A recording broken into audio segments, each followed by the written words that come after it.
Hello all, welcome to story Walt. నేను రిజ్వానా. లాహిరి నవల 8వ భాగంలోకి వెళ్లే ముందు ఇప్పటివరకు జరిగిన కథ క్లుప్తంగా. గోవాకు ఎక్స్కర్షన్కు వెళ్లిన అనుపమకు స్నేహితురాలు పల్లవి కనిపిస్తుంది. పల్లవితో తనకున్న అనుబంధాన్ని నెమరవేసుకుంటుంది. ఒకరోజు అనుపమ మనసులోని బాధకు కారణం అడగడంతో పల్లవి తన కథనంతా చెప్తుంది. పెద్దింటి బిడ్డ అయిన ద్రౌపది ఎలా డ్రైవర్గా వచ్చిన గోపాల్ని ప్రేమించి పెళ్లి చేసుకుంటుందో, స్త్రీలోలుడైన గోపాల్ ఎలా ద్రౌపదిని కాదని తన మరదలు నాగమణిని వివాహం చేసుకుంటాడు. కానీ పల్లవి కోసం మాత్రమే వారిని దగ్గరకు చేరదీస్తుంది. ఒకనాడు ద్రౌపదిని శారీరకంగా లొంగదీసుకున్న గోపాల్ మీద కోపాన్ని, ద్వేషాన్ని చూపించక తనకి తానే శిక్ష వేసుకుంటుంది. తాగుడుకు బానిస అవుతుంది. ఆరోగ్యం క్షీణించడంతో గోపాల్ ద్రౌపదిని లండన్ ఆసుపత్రిలో చేర్పిస్తాడు. ఇదంతా పల్లవి ద్రౌపది డైరీ ద్వారా తెలుసుకుంటుంది. తండ్రి మీద కోపం వచ్చినా చూపించి తండ్రిని దూరం చేసుకోవడం ఇష్టం లేక ఊరుకుంటుంది. కానీ తల్లికి మళ్ళీ తను కూడా అవసరంలో ఉన్నవారిని ఆదుకుంటుంది, సాయం చేస్తూ ఉంటుంది. ఇక్కడ వరకైతే విన్నాం కదా. ఇక్కడ నుంచి కథ ముందుకు ఇలా కొనసాగుతుంది. ఆ తరువాత పల్లవి రావడం, తనను తీసుకువెళ్లడం అనుపమకు తెలుసు. తను ఎంఎస్సి పూర్తి చేయడానికి పల్లవి సగం కారణం. నామకార్థం హాస్టల్లో ఉంది. కానీ దాదాపు సమయమంతా పల్లవి దగ్గరే గడిపోది. సంత్ మౌసీకి పులిహోర చెయ్యాలని సదుద్దేశం కలిగింది. వచ్చిపో, ఈరోజు డాడీ వచ్చారని బొబ్బట్లు చేశాం, నువ్వు వస్తే బాగుంటుంది. స్వీటీ పుట్టినరోజు, వస్తావా? నాకేం తోచటం లేదు అను, ఒక్కసారి రావు అని చీటీలు పంపేది. అదీ కాక ఓసారి గుర్రం తీసుకొని కారు తీసుకొని వచ్చేది. అలా అని చదువు అశ్రద్ధ చేస్తే నానా తిట్లు ప్రేమగా తిట్టేది. ఆ 2 ఏళ్ళు 2 నిమిషాలలాగా గడిచిపోయాయి. ఆ 2 ఏళ్లలో రాహుల్తో పెద్దగా తిరిగినట్టు గుర్తులేదు. స్వీటీకి శ్వేత అని పేరు పెట్టి బడిలో చేర్చడం గుర్తుంది. జీవితం అంటే ఒక ఆశయం ఉన్న పల్లవి హిప్పీగా మారింది. నలుగురికి సహాయపడుతూ ఎందరో జీవన రాగాలకు పల్లవి అయిన పల్లవి హిప్పీయా? ఆ ఆలోచనే అతి చేదుగా ఉంది. అనుపమకున్న దురలవాట్లలో ఒకటి ఉత్తరాలు రాయడానికి తగని బద్ధకం. తను ఉత్కళ యూనివర్సిటీ నుండి రాగానే అక్క అరుణిమ వివాహమయ్యింది. అప్పుడు పల్లవి లండన్లో ఉంది. తన రిజల్ట్స్ టెలిగ్రామ్ ఇచ్చింది. థ్యాంక్స్ అంటూ ఉత్తరం రాసింది. అంతే, వెంటనే ఉద్యోగం రావడం. పాఠాలు ప్రిపరేషన్లో ఏ రోజు ఆ రోజు రాస్తాను అనుకుంటూనే సంవత్సరం గడిచింది. ప్రభుత్వ కళాశాలలో అయితే పని చెయ్యనక్కర్లేదు, హాజరు ఉంటే చాలు. ఇక ప్రిన్సిపాల్కు ప్రీతి పాత్రులైతే ఆ హాజరు అక్కర్లేదు. ప్రైవేటు కాలేజీలలో దానికి పూర్తిగా విరుద్ధం. ప్రిన్సిపల్ మిస్ సదానందం పచ్చడి చేస్తుంది. ఆమెకు వివాహితులంటే మంట, మెటర్నిటీ లీవ్ అడిగేవారంటే మరింత మంట, కాస్త మిస్సులంటే సదాభిప్రాయమైంది. ఒళ్ళు దాచుకొని పని చేసేవారన్నా ఇష్టమే. అందుకే అనుపమ ఆమెకు ప్రీతి పాత్రురాలయ్యింది. అనుపమ అన్న ఏడ్పిస్తాడు. ఆ ప్రేమ వెనకాల ఏం ఉద్దేశం ఉందో, ఆ బండరాయికి ప్రేమ ఏమిటే అని అనుపమ తన ప్రిన్సిపాల్ను బాగా అర్థం చేసుకుంది. ఆమె డెడికేటెడ్ లేడీ.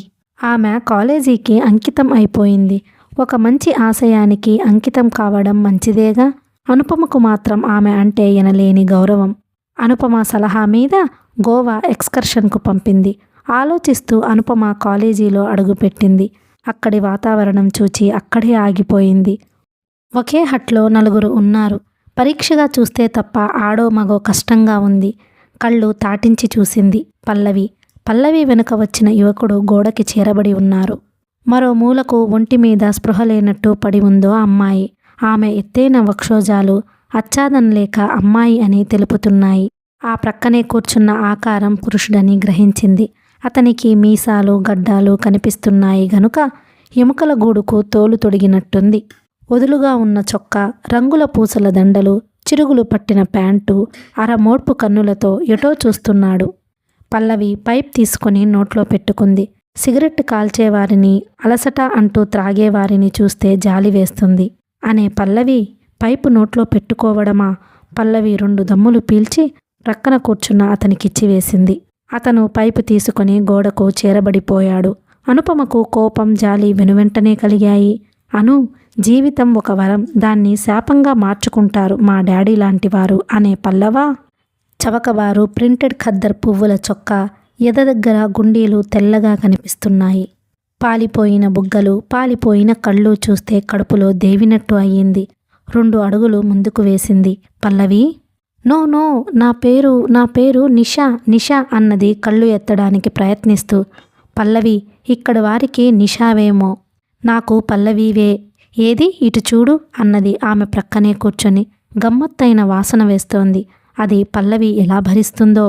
ఎవరో అను నువ్వేనా? కళ్ళు నులుముకొని మరీ చూసింది. ఇంకా ఒంటి మీద స్పృహ ఉందన్నమాట. అనుపమ కోపంగా అనబోయినా ఆమె కంఠం మారిపోయింది. వెనువెంటనే దుఃఖం పొంగుకు వచ్చింది. యూ సిల్లీ, నవ్వింది పల్లవి. ఆ నవ్వులో మునుపటి స్నిగ్ధత, మందహాసం లేనేలేవు.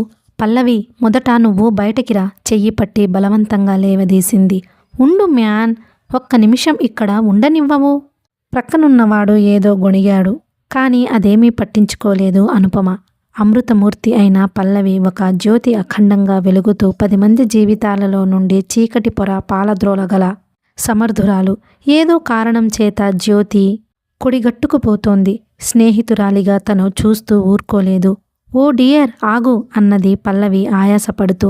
బీచ్కు వచ్చాక చెయ్యి వదిలించి అనుపమ హృదయానికి ప్రతీకగా పరిసరాలు సంధ్యను ఆహ్వానిస్తూ మసకబారిపోయాయి. నన్ను గుర్తుపట్టావు కాబట్టి స్పృహలోనే ఉన్నావని భావించాలి, అవునా? ఓ అను కూర్చోలేనట్టు పల్లవి ఒడిలో వాలిపోయింది. ఎన్నోసార్లు అలా పల్లవి ఒడిలో పడుకొని సుఖం దుఃఖం పంచుకుంది. ఈనాడు పల్లవిని ఈ స్థితిలో చూస్తానని కలలో కూడా అనుకోలేదు. అనుపమ కళ్ళ నుండి నీరు జారి తెగిన ముత్యాల్లా పల్లవి శరీరం పైన పడ్డాయి. అను, ఏడుస్తున్నావా? పల్లవి ఆవేశంతో ఆమె తల అటూ ఇటూ ఊపింది. చెప్పు, ఎందుకిలా మారావ్? మీ నాన్నగారలా ఉన్నారు. ఇక్కడ నా తేడాలు లేవు డియర్ అన్నది పల్లవి. పల్లవి, ప్లీజ్, ఎందుకీ కూపంలోకి వచ్చావు? ఆవేదనగా అడిగింది. అను, ఎందుకంటే ఏం చెప్పను. ఈ పరిస్థితులతో విసిగిపోయాను. రాజకీయాలు అరాజకంగా మారాయి. సాంఘిక నీతి నియమాలు కొందరికే అనుగుణంగా ఉన్నాయి. అందుకని ఈ వ్యవస్థ మీద, ఈ సంఘం మీద తిరుగుబాటు అన్నది నవ్వుతూ. ఇది తిరుగుబాటు కాదు పల్లవి, పాలాయనవాదం అని అరిచింది కోపంగా. నువ్వు ఏమైనా అనుకో, నీ అని భేదం లేదు. రేపు అన్న భేదం అంతకన్నా లేదు. ఒక్కసారి పాట్ పీల్చి ఓం అనుకుంటే స్వర్గ సుఖాలు, ఆనందం, అపరాధం, అన్యాయం, అక్రమం అనే ఆక్రందనలు లేవు. ఒకరు ఎక్కువ ఒకరు తక్కువ అన్న భావనే లేదు. అంతా సుఖమయమే. అరమేట్టు కన్నులతో ఎక్కడో చూస్తూ అన్నది. అనుపమకు కోపం, ఉడుకుమోత్తనం వస్తుంది. డ్రగ్స్ నిష దిగే వరకు చావగొట్టాలనిపించింది. పల్లవి, ఏది ముఖం చూచి హృదయపూర్వకంగా అంటున్న మాటల్ని చెప్పు ప్లీజ్. అను మనసులో ఒక మాట ఉంచుకొని పైకి మరో మాట మాట్లాడడం మా హిప్పీ ధర్మానికే తీరని అవమానం అన్నది. తెల్లగుడ్లే కనబడుతున్నాయి. ఓ, మీకో ధర్మం కూడా ఉందా? నువ్వు ఇంకా అంధకారంలోనే ఉన్నావు అను. సర్వభాతృత్వం, సమానత్వం సాధించాలని ఏమిటో మీ జీవిత గమ్యం.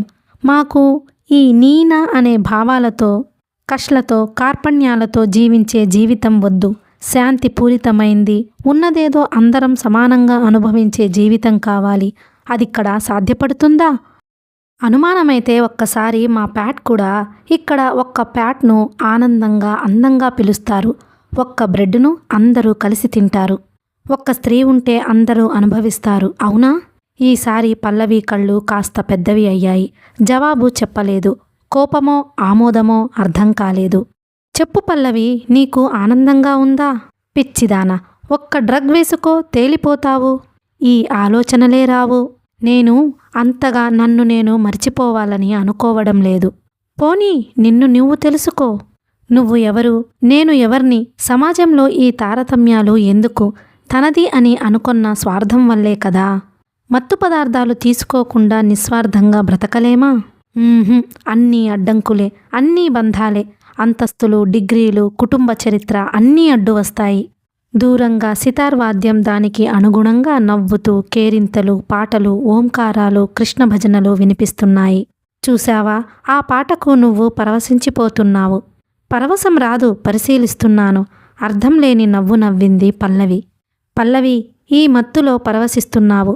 మత్తు వదిలాక ఒక్కసారి జీవితం గురించి ఆలోచించరాదా? వద్దు, అవన్నీ ఏనాడో మర్చిపోయాను. సుఖాన్ని, దుఃఖాన్ని, చావును ఒకే రీతిగా ఆహ్వానిస్తాను. పల్లవి, మనిషికి భావ వైశాల్యం కావాలి. ప్రతి మనిషిలో మంచి ఉంటుంది, కొన్ని కారణాల వల్ల మరుగున పడుతుంది. మీలాంటి వారు గ్రహించలేరు.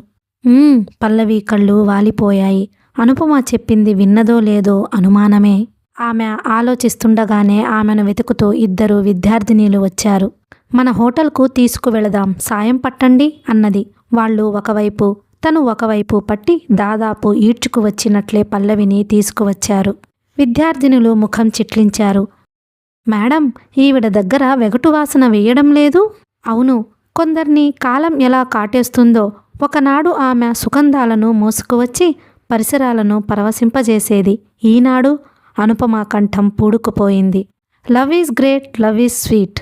లవ్ లవ్ లవ్ ఎవరిబడి సన్నగా కళ్ళు మూసుకునే గొణుక్కుంటుంది.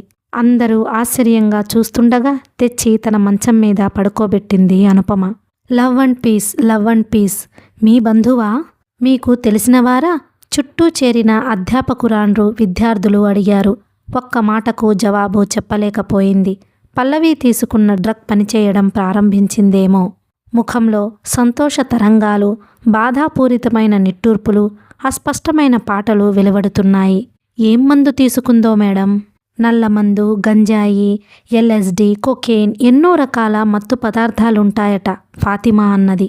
తల పగలగొట్టుకోవడానికి ఏ రాయైతేనేం విసుగ్గా అన్నది అనుపమ, పల్లవి నుదుట పట్టిన చెమటను తుడుస్తూ. మేడం, వీళ్ల గమ్యం ఏమిటి? మాధవి అడిగింది. మృత్యువు అన్నది అనుపమ. అబ్బా, ఇంత హింసాత్మకమైన మృత్యువును ఆహ్వానిస్తారా? ఏ స్లీపింగ్ టాబ్లెట్లో వేసుకుంటే పోతారు? మరో అమ్మాయి అన్నది దూరంగా సర్వి చెట్లలో నగ్నంగా కనిపించిన శవాకారాన్ని గుర్తుకు తెచ్చుకుంటూ. అనుపమ మధుర స్మృతులన్నీ మలినమైనట్లు భావించింది. ఆమె ప్రకృతిని, పరిసరాలను, సంజం పట్టణాన్ని అన్నిటినీ మరిచిపోయింది. అమృతమూర్తి అయిన పల్లవి ఒక్కర్తే గుర్తుంది. స్రవించే అశ్రువులు ఒత్తుకుంది ఆప్యాయంగా. ఆరాటంగా పల్లవి ఒళ్ళుని నిమురుతూ కూర్చుంది. ఆమెను పలకరించడానికి అధ్యాపకులు, విద్యార్థులు సాహసించలేదు. మాధవి మాత్రం ఓ గ్లాసు పాలు తెచ్చి ఇచ్చింది. బలవంతంగా త్రాగించింది. ఒకనాడు తనను బలవంతంగా లేపి మందులు మింగించిన విషయం గుర్తొచ్చింది. అనుపమ ఏడుస్తూనే ఉంది. విద్యార్థినులు, మిగతా అధ్యాపకురాండ్రు ఆశ్చర్యంగా, సానుభూతిగా చూచారు. ఆమెను అంత బేలగా చూడలేదు. ఆమెకు ధైర్యం చెప్పింది ఫాతిమా. జంకీస్లో చేరలేదు, అందుకు సంతోషించు అన్నది ఫాతిమా. జంకీస్ అంటే? మాధవి అడిగింది. మృత్యుముఖంలో ఉన్నవారు మనసు, తనువు ఆధీనంలో ఉండవు. మనుషులు రాక్షసుల్లా, క్రిమికీటకాలు, తేళ్లు, జర్రుల్లా కనిపిస్తారు. తోటి మనిషి ముట్టుకుంటే పాము కరిచిందని భ్రమపడతారు, అరుస్తారు, నగ్నంగా పరిగెత్తుతారు. పోయినసారి మా వారితో వచ్చినప్పుడు అర్జున్ బీచ్లో కనపడిన దృశ్యాలు ఎంత భయానకమో చెప్పలేను, ఒక అధ్యాపకురాలు చెప్పింది. అవన్నీ వినటం బొత్తిగా నచ్చలేదు అనుపమకు. తడిగుడ్డతో పల్లవి ముఖం తుడుస్తూ కూర్చుంది. పిల్లలకు తల్లిదండ్రుల ప్రేమ కావాలి. అందుకే భారతీయ కుటుంబ వ్యవస్థ అంటే అనుపమకు చాలా ఇష్టం. కొందరు బూర్జువా వ్యవస్థ అనొచ్చు, మరికొందరు బానిసత్వం అనొచ్చు.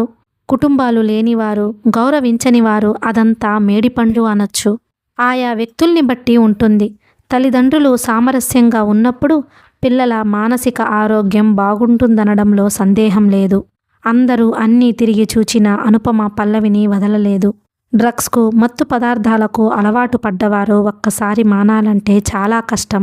పల్లవి నిర్లిప్తంగా, నిశ్శబ్దంగా తయారయ్యింది. సుష్మా, పీటర్, రోహిణి, కమల్ అంటూ ఏమేమో గొణుక్కుంటుంది. పల్లవి, ఎందుకు పల్లవి, ఎందుకిలా మారావ్? ఓ నీరసహాసం ఎదురయ్యింది. బలవంతాన ఆమెను హైదరాబాద్ ప్రయాణం చేయించింది. ఫ్యాట్కు వెళ్లాలని గోల చేసినా వినలేదు అనుపమ. తిరుగు ప్రయాణంలో ప్రకృతిని చూచి పరవశించలేదు. ఫలాయనవాదం గురించి బాధపడింది. సమాజంలో 2 వర్గాలుగా చీలిపోయారు, అతివాదులు, మితవాదులు. ఒక వర్గం వారు సమాజం పాడయ్యింది, సమాధి చెయ్యాలంటారు. తాము సమాజంలో ఒక భాగం అని మరిచిపోతారు. మరొక వర్గం వారు ఏదొచ్చినా శివుడు ఆజ్ఞ లేనిది చీమైనా కుట్టదు అన్న నిశ్చింతలో కర్మ అనుకుంటారు. తనకు ఎన్నో విధాలుగా ధైర్యం చెప్పిన పల్లవి ఎందుకిలా అయ్యింది? ఆ ప్రశ్నకు జవాబు ఎక్కడ దొరుకుతుందో తెలిసాక ఆమె నిశ్చింతగా నిట్టూర్చింది. ద్రౌపది కుంజి ముందు రిక్షా దిగి లోపలికి వెళ్ళింది అనుపమ. ఎక్కడా లేనన్ని బోగన్విల్లా చెట్లు ఆ ఇంటి చుట్టూ ఉన్నాయి. అదే ప్రత్యేకత. హాల్లో ఉన్న కుర్రాడు లేచి అనుపమను ఎగాదిగా చూచాడు. గోపాల్ గారున్నారా అని అడిగింది. ఉన్నారు.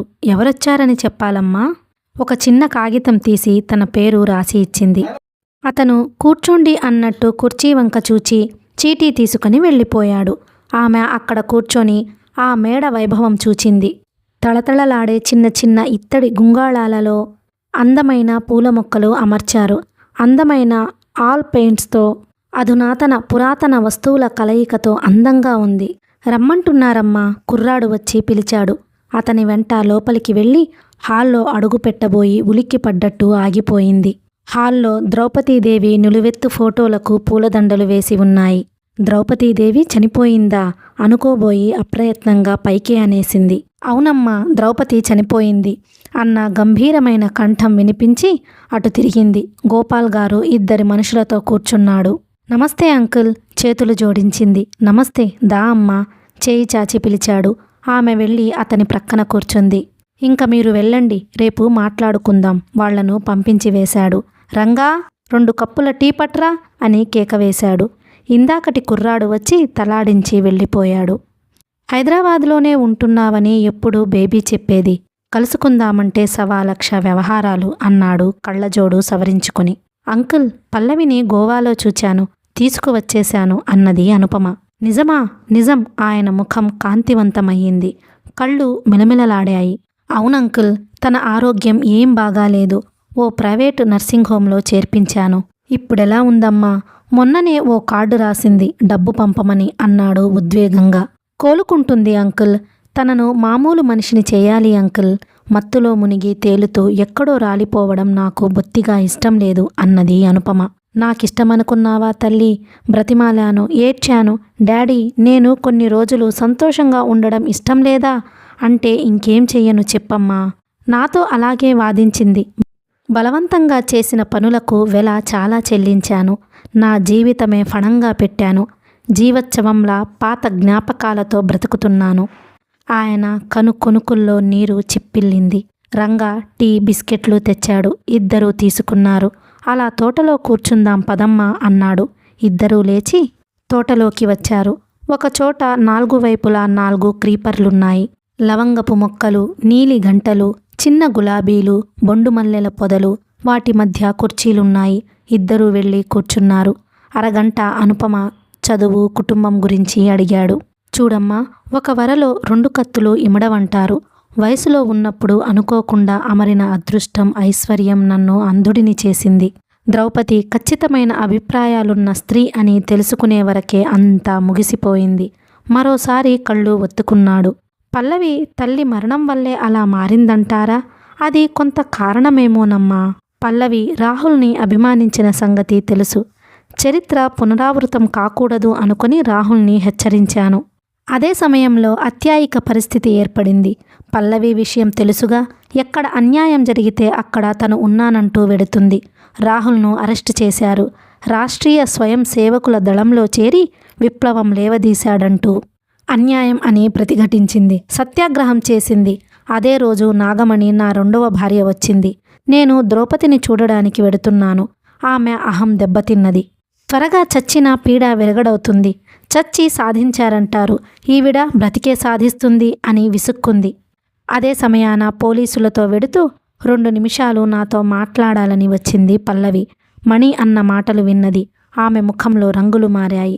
ద్రౌపదిలో ఓ విశిష్టత ఉంది. మా మధ్య భేదాభిప్రాయాలు, కలతలు పల్లవికి తెలుపలేదు. అందరిలా మీరు చేసుకున్నది తెచ్చుకున్నది అని నిరసనగా చూడలేదు. చాలా మర్యాదగా, తన ఆరోగ్యం క్షీణించటం వల్ల ఇల్లు చూచుకోవడానికి మణిని చేసుకున్నాననే భావనే ఆ పసి హృదయంలో నాటింది. నేనే నా హృదయంలో భారం బాపుకోవడానికి నిజం చెప్పాను.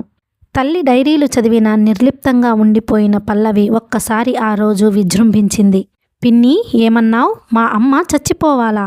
క్రూరంగా చూసింది. మణి రెచ్చిపోయింది. మేం ఆ మూల, ఆయన ఈ మూల.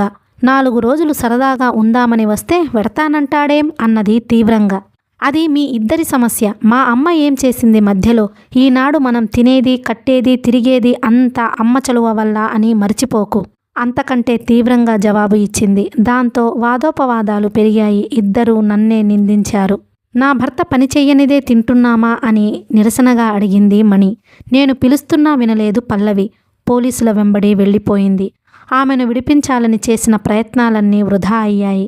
విప్లవకారిణి అన్నారు ఆమెను. దానికి ఆమె జవాబులు జైల్లో చేసిన గొడవ అలాగే ఉన్నాయి. శిక్ష పడింది. పోలీసులు, కొందరు స్థానిక నాయకులు పల్లవిపై పగబట్టారు. ఆమె ఎప్పటికప్పుడు వారి అన్యాయాలను ఎదుర్కొంటూ ఉండేది. ఏదో సందర్భంలో నాయకుడు స్త్రీలను గురించి అసభ్యంగా మాట్లాడితే క్షమార్పణ చెప్పే వరకు నల్లజెండా పట్టుకొని యూనివర్సిటీ క్లాసులు నిరసించారు. అన్నీ మనసులో పెట్టుకుని అతను చెప్పలేకపోయాడు. చెప్పండి అంకుల్, ఏం చేశారు? ఆతృతగా అడిగింది అనుపమ. ఎలా చెప్పనమ్మా? అసహాయతను చేసి పల్లవి శీలం హరించారు. అంకుల్, ఎవరా ఘాతుకానికి తలపడింది? ఘాతుకాలు చేసేవారు మేం చేశామని చెప్పి చేస్తారా తల్లి? ఆయన కళ్ళు ఒత్తుకున్నాడు. అదే సమయం ద్రౌపది ఉన్న ఆసుపత్రి నుండి టెలిగ్రామ్ వచ్చింది. పల్లవిని తీసుకొని వెంటనే రండి అని ఉన్నది. జైల్లో ఉన్న పల్లవిని ఎలా తీసుకువెళ్ళాలి? డబ్బు, పలుకుబడి హెచ్చించి ప్రయత్నించాను. బలవంతంగా చెరచటం వల్ల ఆమె ఆరోగ్యం సరిగ్గా లేక ఆసుపత్రిలో చేర్చారట. రజాకార్ల కన్నా హీనంగా ప్రవర్తించారు ప్రభుత్వ ఉద్యోగులు. ద్రౌపదికి ఎలా ఉందో ఒక స్నేహితుడికి పల్లవి విషయం అప్పగించి నేను రాంచీ వెళ్ళాను. పల్లవిని చూడనీయలేదా అంకుల్? చూడడం మాట అటుంచి ఆమె ఏ ఆసుపత్రిలో ఉందో ఏమయ్యిందో కూడా చెప్పలేదు. ఆ తరువాత ఘాతుకం జరిగినట్టు తెలిసింది. ఆయన కళ్ళ నుండి అశ్రుబిందువులు అవిరాళంగా వర్షిస్తున్నాయి. ఊర్కోండి అంకుల్, ఐఎమ్ సారీ. అనుపమకు కళ్ళు నీళ్లు వచ్చాయి. ఆసుపత్రి చేరుకొని ఆశ్చర్యపోయాను. ఇన్ని రోజుల తరువాత ద్రౌపది నన్ను చూసి చిన్నగా నవ్వింది. పల్లవేది? ఆ మాటలో పటుత్వం లేదు. నూతిలో నుండి వచ్చినట్టుంది. ఏం చెప్పను? నిజం చెబితే భరించగలదా? దేవి ఈ మధ్యనే రీసెర్చ్ చెయ్యడానికి అమెరికా వెళ్ళింది. కేబుల్ ఇస్తాను, నువ్వు తెలివిలోకి వచ్చావంటే పరిగెత్తుకురాదు. పాలిపోయిన ఆమె చెక్కిళ్ళు నిమిరాను. ఎముకలే తప్ప కండ అనేది లేదు. అపస్మారక స్థితిలో ఇన్నాళ్లుండి తెలివి రావడం సాధ్యమా? నాలాగే డాక్టర్లు కూడా ఆశ్చర్యపోయారు. ఆ రోజంతా ద్రౌపది సమక్షంలోనే గడిపాను. నా పర్సులో ఉన్న పల్లవి కన్వకేషన్ నాడు తీయించిన ఫోటో చూపించాను. బాగా ఎదిగింది. గాజు కళ్ళలా ఉన్న ఆమె కళ్ళు కాంతివంతమయ్యాయి. ఆ ఫోటోను ముద్దు పెట్టుకుంది. ఎదమీద పెట్టుకున్నది. అది చూచి నా హృదయం తరుక్కుపోయింది. వెంటనే నేను దిగిన హోటల్లో వెళ్ళాను. నా పార్ట్నర్ ద్వారా కేంద్ర మంత్రుల సిఫార్సుతో పల్లవిని విడిపించే ప్రయత్నం చేశాను. నువ్వు నిశ్చింతగా ఉండు, 1-2 రోజుల్లో పల్లవిని తీసుకువస్తాను అతను హామీ ఇచ్చాడు. ఆసుపత్రికి రాగానే చూపులతోనే ఎక్కడికి వెళ్ళావని ప్రశ్నించింది ద్రౌపది. బేబీకి కేబుల్ ఇచ్చాను అన్నాను. ప్రతిసారి ఆమెతో ఏదో విషయంలో అబద్ధం ఆడవలసి వస్తున్న నా దురదృష్టాన్ని నిందించుకున్నాను. బేబీ, పల్లవి, ఆమె ముఖం దీప్తివంతం కావడం గమనిస్తూనే ఉన్నాను. దేవి ఆమె దగ్గరే కూర్చున్నాను. నా పల్లవి, నా తల్లి. తనలో తాను గొణుక్కుంది. పల్లవిని వదిలితే బాగుండును అనుకున్నాను. రాత్రి ద్రౌపది ప్రక్కనే కూర్చున్నాను. పర్మిషన్ తీసుకుని పాలు త్రాగమంటే 1 చెంచాడు పాలు మింగింది. అర్ధరాత్రి డాక్టర్ల హడావిడికి కళ్ళు విప్పాను. ద్రౌపదికి ఆక్సిజన్ ఇస్తున్నారు. అరగంట మృత్యువుతో పోరాడి ఓడిపోయారు. నిశ్చలంగా నిదురిస్తున్న ద్రౌపది ప్రక్కలో పల్లవి ఫోటో ఉంది. కూతురి కోసం ఎంతగా ప్రాకులాడిందో ఆ ప్రాణి.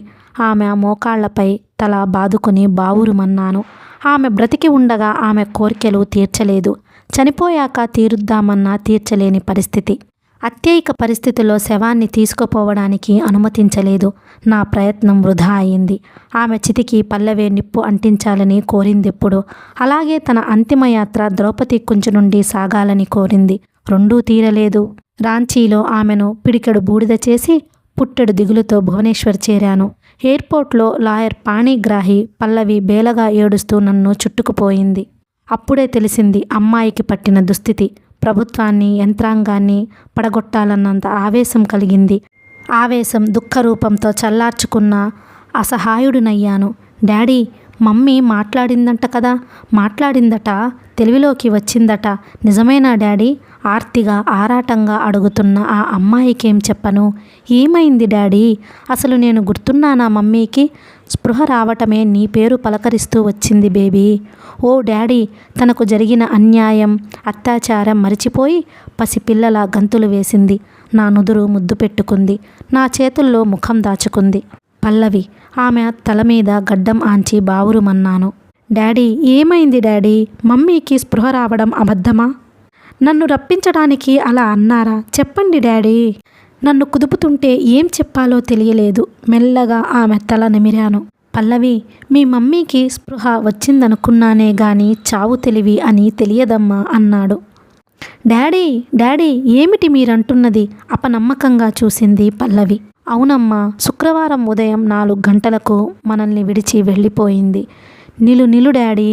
నేను లేనిది మమ్మీ ప్రాణం పోదు. చిన్నపిల్లల చిందులు వేసింది. అతి ప్రయత్నం మీద నేను ప్రాణిగ్రాహి ఆమెను ఇంటికి తెచ్చాం. ఆ రోజంతా ఏడుస్తూనే ఉండిపోయింది.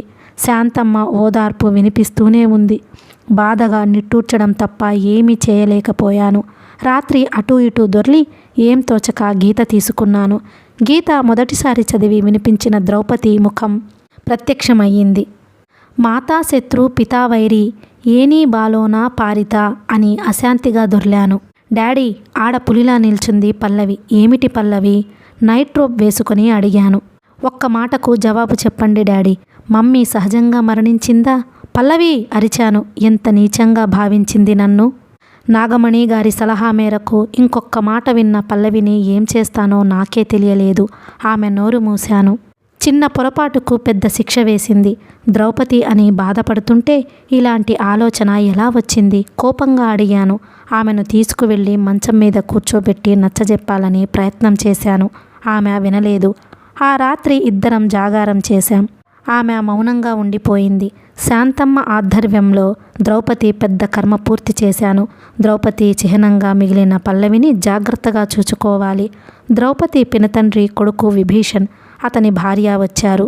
ఉత్తరం రాస్తే విభీషణ్ పల్లవికి ఓ సంబంధం తీసుకువచ్చాడు. ఫారెన్ రిటర్న్ అబ్బాయి. ఆస్తి, అందం ఉన్నాయి. అది నాకు అన్ని విధాలా నచ్చింది. ఇప్పుడే ఆ విషయం కదపటం మంచిది కాదు అనుకున్నాను. పల్లవి ఆవేదనతో ఉంది. ఆవేదనలో నుండి ఆవేశం, నిర్లిప్తత పుట్టుకు వస్తాయి. దాని గురించి బాధపడద్దు. అన్ని గాయాలకు మందు కాలమే. ఆ కాల ప్రవాహంలో సుఖాలు, దుఃఖాలు, భేదాలు, మోదాలు కొట్టుకుపోతాయి. కాలం కొందరి పట్ల కాలనాగు అయితే మరికొందరి పట్ల కల్పవృక్షం అవుతుంది. రానున్న మంచి కాలం కోసం చూస్తున్నాను. ఆయన మరోసారి కళ్ళు ఒత్తుకున్నారు. అప్పుడే హిప్పీలతో చేరిందా? అనుపమకు ఆతృత ఎక్కువ అయ్యింది. 2 నెలలు గడిచాయి. పల్లవి మామూలుగా అన్నీ మరిచిపోయినట్టు తిరుగుతుంది. తన గుర్రాలతో, కుక్కలతో, పక్షులతో కాలక్షేపం చేస్తోంది. ఆ రోజు రాహుల్ను విడుదల చేస్తున్నారన్న వార్త వచ్చింది. మొదటిసారిగా తనంతట తాను నా దగ్గరకు వచ్చింది పల్లవి. కాలం కరిచిన గాయం మానినందుకు నాకు చాలా సంతోషంగా ఉంది. డాడీ, రాహుల్ విడుదల అవుతున్నాడు. రిసీవ్ చేసుకుందామా అని అడిగింది. అంతస్తుల అంతరాలు వీరి ప్రేమను ఆమోదిస్తాయా అని క్షణం ఆలోచించాను. నా సందేహాన్ని మరో రకంగా అర్థం చేసుకుందామె. డాడీ, జరిగింది మర్చిపోయి అతడిని నమ్మించాలని లేదు. ప్రేమ బహుముఖాలుగా పయనిస్తుంది. నాకు జరిగిన అన్యాయం అతనికి చెబుతాను. అతను అంగీకరిస్తే సరే, లేదనుకుంటే మంచి స్నేహితుల్లా సమాజ శ్రేయస్సు కోసం పాటుపడతాం. ఈ మధ్యకాలంలో ఆమె అన్ని మాటలు మాట్లాడడం చూడనందున చాలా సంతోషించాను. అలాగేనమ్మా అన్నాను. ఇద్దరం కారు తీసుకుని వెళ్ళాం. రాహుల్ చిక్కిపోయిన నీడపట్టున ఉండి మరింత రంగు తేలాడు. అతను ఆనందంగా మా వెంట వచ్చాడు. తల్లి, తండ్రి దగ్గరున్న తన పాపను చూసుకోవాలన్నాడు. కారు తీసుకుని మర్నాడు వెళ్దాం అనుకున్నాం. ఇంటికి వచ్చి స్నానాలు, భోజనాలు చేశాం. ద్రౌపది పరణవార్త విని అతను బాధపడ్డాడు. నేను పరిస్థితులతో రాజీ పడదలిచాను. ఇంకా ఎలాంటి కలతలు పల్లవి తట్టుకోలేదని అర్థమయ్యింది. జయపురంలో ఉన్న ఆస్తి, భువనేశ్వర్లోని మేడ అంతా అమ్మకానికి పెట్టిన వాడిని కౌన్సిల్ చేశాను. అదంతా రాహుల్కు ఇవ్వదలిచాను. ఇద్దరు సోషల్ సర్వీస్ అంటూ తిరిగినా షేర్స్ ద్వారా సంవత్సరానికి 25,000 వచ్చేటట్లు చేశాను. రాహుల్కు పల్లవి లేని సమయం చూచి పల్లవికి జరిగిన అన్యాయం చెప్పాను. రాక్షసులు అంటూ మండిపడ్డాడు. పల్లవి నిర్దోషి రాహుల్. ఆమె మనసు పచ్చి పుండులా ఉంది. నీ సమక్షంలో సేద తీరాలనుకుంటుంది అన్నాను. అతను తల వంచుకొని ఆలోచనలో పడ్డాడు. మీరు సంపాదించాలన్న తాపత్రయం కూడా వద్దు. హాయిగా కొన్నాళ్ళు తిరిగి వచ్చి తర్వాత ఏదైనా వ్యాపారం చేద్దురు గాని అన్నాను. అతను కాదు అనలేదు. ఆలోచించుకొమ్మని వచ్చేశాను. పల్లవి చిల్లు మంగు ప్రీతు అంటూ ఉత్సాహంగా హాల్లో జంతువులతో తిండి పెడుతుంది.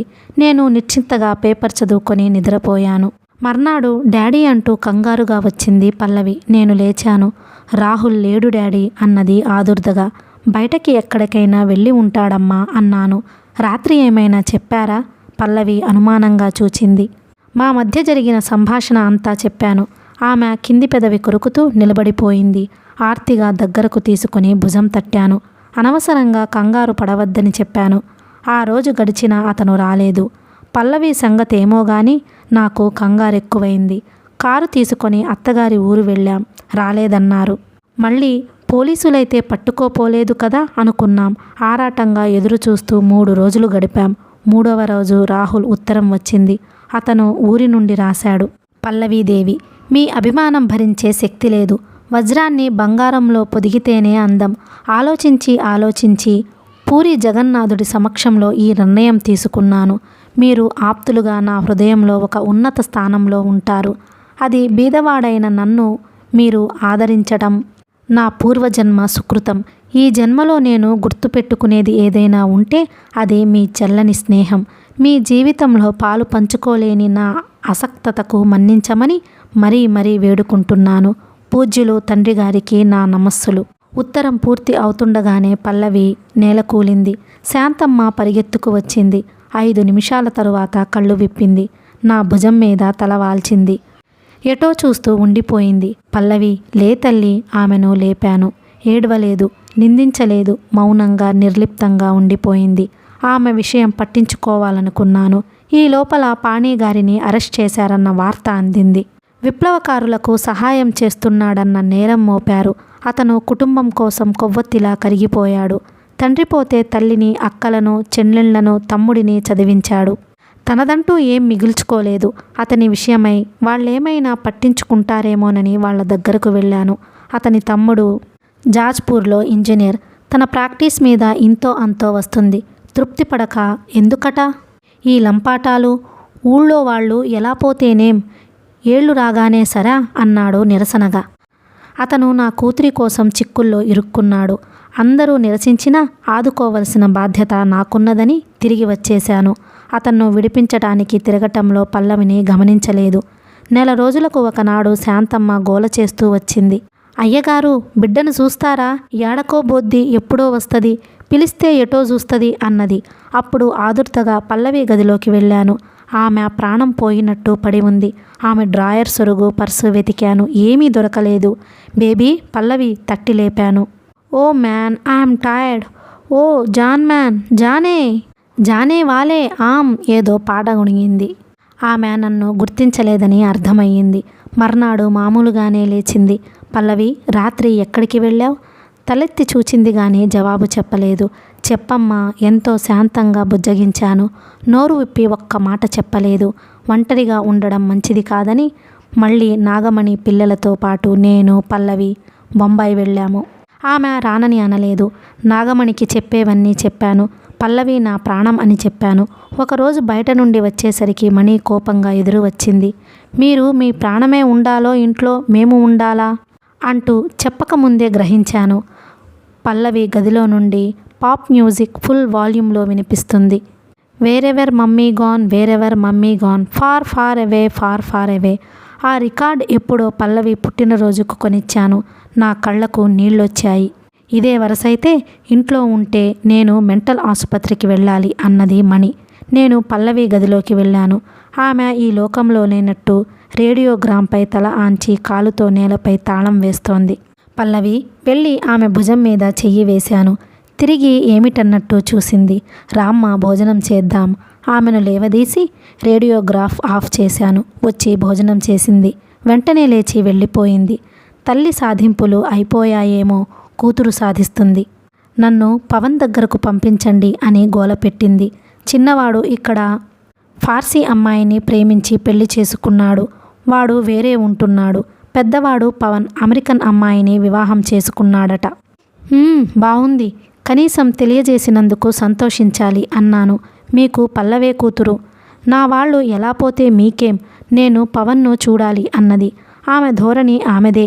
పల్లవిని పట్టించుకోదని అర్థమయ్యింది. ఒకసారి 2 రోజులు హైదరాబాద్ వెళ్ళి వచ్చేసరికి పల్లవి లేదు. నాగమణి తెలియదు అన్నది. నాకు అనుమానంగా ఉండి గోవా వెళ్ళాను. అక్కడ పూర్తిగా మత్తులో ఉన్న పల్లవిని చూచాను. నేను ఎన్ని చెప్పినా పల్లవి ఒకటే మాట, డాడీ నాకు నెలకు ఇంత డబ్బు పంపు, లేదా అవసరమైనప్పుడు నేనే రాస్తాను. అంతకంటే ఎక్కువ ఒక్క మాట మాట్లాడలేదు. ఏడ్చాను, కోపడ్డాను, ఆత్మహత్య చేసుకుంటానని బెదిరించాను. దేనికి చలనం లేదు. చేసేది లేక వచ్చేశాను. ఆ తరువాత రంపపు కోత అనుభవిస్తూ 2 సార్లు డబ్బు తీసుకువెళ్ళి ఇచ్చాను. ఆ తరువాత ఢిల్లీ, కలకత్తా ఎక్కడెక్కడ నుండో ఉత్తరాలు డబ్బు కోసం రాసేది. చేసేది లేక పంపాను. నాగమణి అమెరికా కొడుకు దగ్గరకు వెళ్ళిపోయింది. నేను జీవోత్సవంలా బ్రతుకుతున్నాను. ఆయన కళ్ళ నుండి జలజల నీళ్లు రాలాయి. అంకుల్ వెడతాను, పల్లవిని మనిషిని చేస్తాను, అనుపమ దృఢంగా అన్నది. ఈ హిప్పీలు ఎందుకు తమను తాము హింసించుకుంటారో అర్థం కావడం లేదు అన్నాడు నిరాశగా. అమెరికాలోనే జాడ్యం అంకుల్. విచ్ఛిన్నమైన కుటుంబాలలోని పిల్లలు ప్రేమకు నోచుకోక విశ్వప్రేమ అంటూ పాప్ కల్చర్ను వంటబట్టించుకున్నారు. మరికొందరు తీరికగా కూర్చుని సమాజంలోని దుష్టశక్తులకు బలి అయ్యారు. వారు అక్కడ చేరారు అన్నది అనుపమ. ఒక్కసారి ఆ మత్తు పదార్థాలకు అలవాటు పడిన వారు మారతారంటారా? ప్రయత్నిస్తాను అంకుల్ అన్నది దృఢంగా. సంధ్యా చీకట్లు అలుముకున్నాయి. దాదాపు గోపాల్ మనస్థితి అలాగే ఉంది. ఇద్దరూ లేచి ఇంటిలోకి వచ్చారు. ఇక నేను వెడతానంకుల్, లోకల్ వచ్చింది అన్నది. పదమ్మ, నేను వచ్చి పల్లవిని చూస్తాను అన్నాను. అతను కారు గ్యారేజ్ నుండి తీశాడు. ఇద్దరూ కూర్చున్నారు. పల్లవి ఇల్లు వదిలాక నాకేం చెయ్యబుద్ధి కాలేదమ్మా. అన్ని ఊళ్ళల్లోని ఆస్తులు దాదాపు అమ్మివేశాను. నాగమణి వాళ్లకు మొదటే ఇవ్వవలసింది ఇచ్చాను. డబ్బు మీద బ్యాంక్ ఆదాయంతో ద్రౌపది కుంజులో నిర్చింతగా ఉందామనుకున్నాను. ఎక్కడ నిర్చింత తల్లి? ఆయన నిట్టూర్చాడు. అతను మాటలాపి రోడ్డు మీదకి దృష్టి సారించాడు. పల్లవి అనుపమ గదిలో ఖైదీలా కూర్చుంది.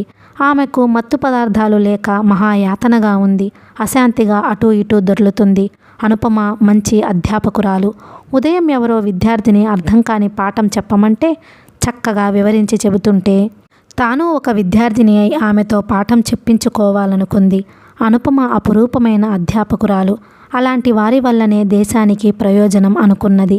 బ్రతిమాలి అయినా, కోపపడి ఏడ్చి అయినా తను వెళ్ళిపోవాలి. తను మత్తు పదార్థాలతో మతి తప్పి జంకీగా మారి మృత్యువును కౌగిలించుకోవలసిందే. అంతకంటే తన జీవితానికి అర్థం ఆధారం లేదు. తన కోసం బ్రతికిన తల్లికి ఆఖరిసారిగా తను కనిపించటం లేదంటే హృదయం కదిలిపోయింది. తండ్రికి తన అవసరం లేదు. ఆయనకు భార్య పిల్లలున్నారు. బయటవారు ప్రేమించేది తనను కాదు, తన డబ్బు వల్ల అందే సహాయాన్ని అని ఆలోచిస్తూ కూర్చుంది. పల్లవి, నా పాటకు పల్లవి వి అని తూలుతూ ముందు అనుపమ, ఆ తరువాత నాటుసారా వాసన గుప్పుమంది. అను! పల్లవి అమిత ఆశ్చర్యానికి లోనైంది. ఇస్ అను అని నా కాబోయే ప్రియుడు, సారీ భర్త పిలుస్తాడు.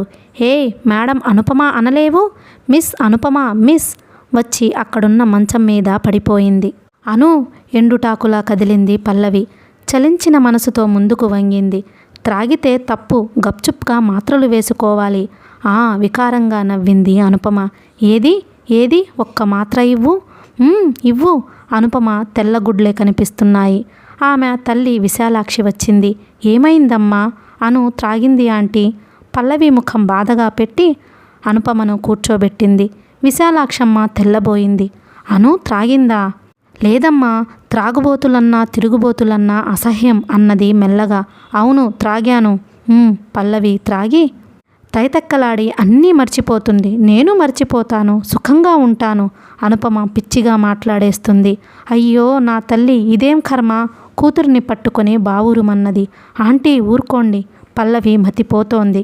అయ్యో పల్లవి, మీ అమ్మ అదృష్టవంతురాలమ్మా. ఇలాంటివి చూడకుండా పోయింది.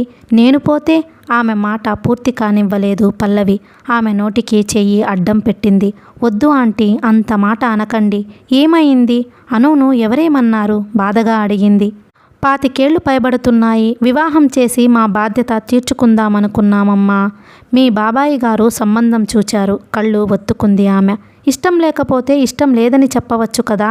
షటప్. నేను పసిపిల్లనా? సంబంధాలు చూడడానికి వీళ్ళెవరు? త్రాచుపాములా బుస్సుమంది అనుపమ. ఇష్టం లేకపోతే లేదని చెప్పొచ్చుగా. త్రాగుతారా ఎవరైనా? తీక్షణంగా అడిగింది పల్లవి. ఆమె నిర్లిప్తత చోటున కోపం ప్రస్ఫుటంగా కనిపించింది. ఎవరి కష్టం వారిది.